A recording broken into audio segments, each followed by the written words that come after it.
Hi, we're back today with Tilly. We're going to be working on some refinement moves with iron-free riding. Today, I'm going to be using my crop. This is a replacement of spurs. I can get refinement with the cues from my heel with an extra tap of the crop when I need to. Just an extra little tap and she'll move off that cue to help her understand. Remember, iron-free riding is no bits, no spurs. You can get the compliant precision you want with your horse without causing pain, just simple pressure and release. And remember, the release is everything. It must be instant, it must be crisp, so your horse learns and understands what you're asking. Because horses do not learn from the pressure, they learn from the release of pressure. Okay, so let's begin. Now with Tilly, I've run her through, oh she's so funny, I've run her through her 5 fundamentals. She's already warmed up. I spent 3 different times cinching her up. I don't believe in cutting a horse in half by cinching and going. That's a sure buck or rear if they've got some pinched skin.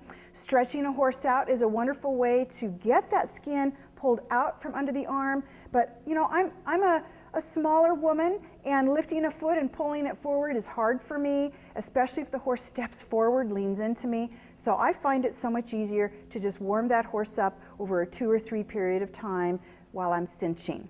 Now, the first thing I'm going to do is we're going to warm up a little bit in a walk, and we're going to make sure the brakes are working. I'm going to ask her to hoe, and I'm going to make sure I have my 1 rein stop in both a walk and we'll try to see if we can get into a trot today.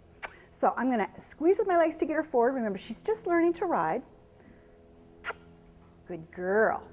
And I have my crop ready to tap if I need to get her going or to move off my feet. So I'm going to look to the direction I'm going. I'm asking to turn right. So I pull to my hip and my outside rein is against the neck, because remember, what I want eventually is my horses to neck rein. So I immediately teach my horses, start teaching neck reining right off with the direct rein as a start. You direct rein with the outside rein on the neck.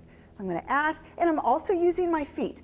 When I pull to the left, my left foot puts pressure on that left side of hers, so that moves her bottom around. I use my body, so I'm turning in the saddle, therefore she's feeling that through her body, that my body is turning, and I'm following up with the reins. Because eventually, I want to ride with very little reins. I want to ride with just my body. So we're going to walk forward, and then I'm going to ask her to hoe in a 3 count. So I'm going to sit on my pockets, hoe 2. Isn't that beautiful? Look at where my hands are. I didn't even have to use my reins, because I've taught her now, when I sit on my pockets, as Julie Goodnight teaches, you stop. And the way I got her, remember in the first half of this, the way I got her to stop when she didn't understand is I reached down and I put her in a 1 rein stop. I put my foot back. I asked for that rear disengagement. Good girl, good girl. I just touched with that crop a little bit to reinforce what I was asking. And I'm going to ask for that outside foot, front foot to cross over, and off she goes. Good girl. And the reason why I do that, the reason why I like a horse to turn on their haunch like that from time to time, is it really helps connect the brain and the feet. And it helps that horse know where his body is. You'd be surprised how many horses don't know where their rear end is. They try to go through a 12-foot gate and they're frightened because they think they're bigger than the gate. They just don't know. Oftentimes, when I've got a horse that really doesn't know the dimension of their body, I'll take time and do Linda Tellington-Jones figure 8 with ace bandages on the body. And if you're interested to know what that is, pick up Linda's book, T-Touch. She's got some recent ones out, but one of her older books that I have shows the labyrinth work and the figure 8 ace bandage work. It's fabulous in helping that horse know and feel where their body is. And remember, leadership for your horse begins by controlling their feet. So if you can control their feet on the ground, translate that under saddle, controlling their feet under saddle, they're going to recognize you as their leader, even in the saddle. And that's what you need. In those scary moments when that horse is frightened, you want that horse looking to you, oh leader, what do I do now? And not running off and taking the situation in their own hands, because horses are a flight animal first, and that can be dangerous for us. So you want that horse recognizing you as a leader. So I'm going to ask her to stop again. I'm going to go, ho.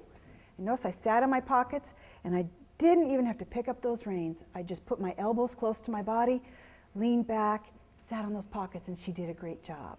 Good girl. So now I'm going to make sure that my one rein stop is working. So we're going to do this in a walk. I'm going to tuck that crop in my boot, because as I do the one rein stop, I don't want my crop touching her bottom.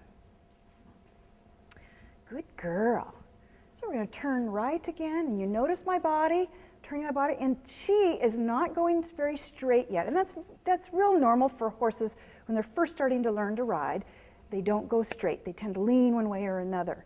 So I'm going to reach down, I'm going to sit back, I'm going to put that right foot back, bump those hindquarters, I'm going to point.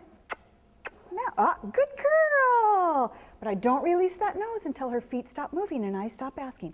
Oh, when she's biting me and I don't like that. And when she gives, nicely, give, be soft on that rein. Oh, good girl, and I release and tell her what a good girl she is. Remember, rub that neck. It invokes that neurochemical response for them, calms them down, makes them feel good, and it increases their learning capacity and capability. Remember, number one is appreciation for that 4 core concerns that you and your horse share.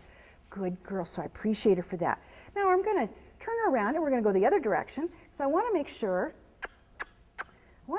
that my one rein stop is good in both directions. So we're going to walk out. I'm going to turn her to the left and put my left foot on her body to turn that bottom, to follow that head. Good girl. Very good. And she's doing such a good job listening. Very nice and rational. I like that rational behavior. Good girl. I'm going to reach down. I'm going to lean back a little bit, put that foot. I want those feet to disengage. Excellent. Good girl. I release my foot. And as soon, oh, good job. I'm going to ask for that right foot to come around. So I want her to cross, but she's not going to listen. Oh, good girl. I'm going to tap. Good job. Good job. So I use the crop as extra pressure when I put my foot on that girth. She didn't quite listen because she was nibbling on my toes, being a little distracted. She's young, and she doesn't have all her teeth in yet, so she's kind of mouthy.